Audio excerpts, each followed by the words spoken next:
Hey guys, welcome to episode 58 of Norwich City Career Mode. In this episode, you will see 2 BPL games and 2 Finland games. So there's only going to be 2 games of highlights that you see. That's because I played 4 games, but you'll only see like 2 of them, if you know what I mean there. So the first game is a real relegation clash, unfortunately, because that's where we've been dragged into this season against Stoke City. So the first chance comes as Ake does brilliantly to get past 2 players. Really good work from the left back. Sees Bamford in the box, whips it in. Bamford's there. He headers it, but Butler makes a good save and eventually gets it away. So if you haven't seen the last few episodes, we've been really struggling to score goals. And it was heartbreaking against Crystal Palace last episode. Go and watch that. But the ball comes to, don't worry about it, Ake, because he goes to the shot.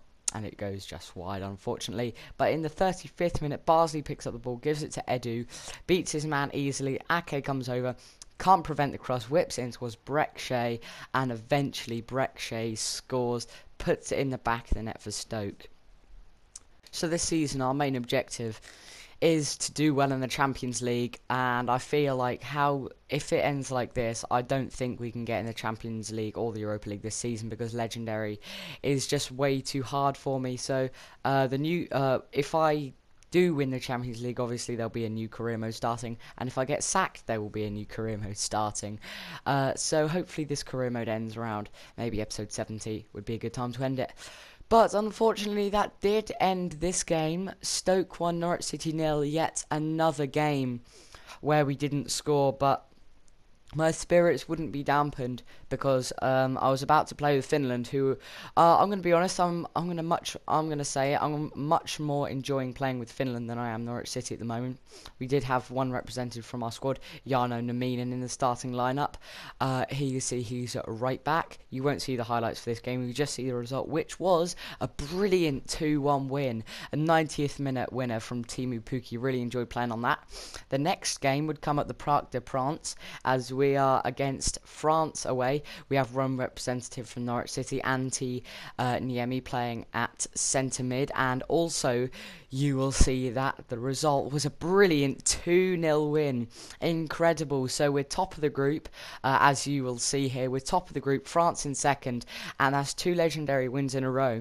And I wanted to carry on the momentum for the match against Manchester United. So just before now, you see them 2 brilliant wins for Finland, and coming into this game, I was hoping to carry on the momentum. I said to the players that if we can play like how I did against Finland, then we should be able to beat Manchester United. I'm not sure where they are in the league because for some reason recently it doesn't show you the league table before the games. Not sure why that is, but the first chance would come in the 30th minute as Matt whips in the corner. Easy header away for Redmond, but it comes to Fellaini, who gives it to Daley Blind, who unfortunately opens the scoring for Manchester United. So it's 1-0 to them.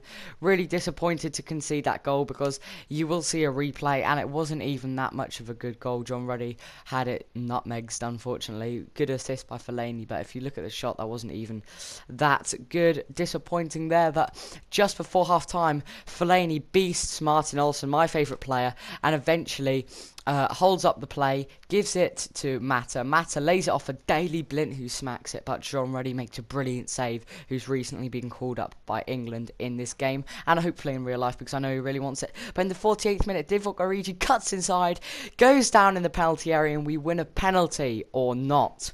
For some reason, the referee thought this was a free kick. I don't know how that was a free kick. He was clearly inside the box and it was right on the line apparently. But Carnahan, the free kick beast, is over this. I didn't want to hit Fellaini's big throw, so I just went for the shot. Fortunately, it went just wide. And just after half-time, actually, I'm not sure when this chance was, but unfortunately, the referee would eventually give a penalty now, and I couldn't see how this was a penalty because Daley Blind, he just passed the ball. He was in no chance of scoring. I went to block the shot, and Blind just ran into Ahan and jumped over the top of him. So really disappointing refereeing because we should have had a penalty at the other end, which we would have scored to make it 1-1. And Manchester United should not have had a penalty here. So I was very disappointed to see that given. And Javier Chicharito would step up to give Man U the 2-0 lead. So it's very disappointing. Refereeing. Before now, I hadn't really questioned the referees this season. They didn't been doing okay, to be honest, not made that many mistakes. But then when I was just really upset. Well, not upset, I wasn't crying. But we would have a chance here in the 78th minute as Jerome comes through, completely taken out by De Gea. Doesn't get any of the ball, and you can see him smiling to himself there, probably thinking about eating another donut. But then Herrera gets the ball, just to add to humiliation, gives it to Mata, back to Herrera, whips it in towards Chicharito, and he makes it 3-0 to Manchester United. So really, really disappointing. We should have had 2 penalties, and even if Man U had scored here, it would have still been 2-2. Oh, it was just so disappointing refereeing. Unfortunately, we are denied the 3 points for this game. Manchester United go on and take all 3 points. As you can see, the stats here, really disappointing for us. Only 38% possession, only 1 shot on target, only 2 shots for us in the whole game. And after this, I didn't show you it, but there was a press thing which said in like the news report that I might be getting sacked, which wouldn't be a surprise, but I hope not. But Cameron Jerome says thanks for playing me. You do see that we are only 2 points above relegation. Sorry to end this episode on a sad note, but we will have Bruges in the next episode. If you did enjoy this one, leave a like and I'll see you for the next one.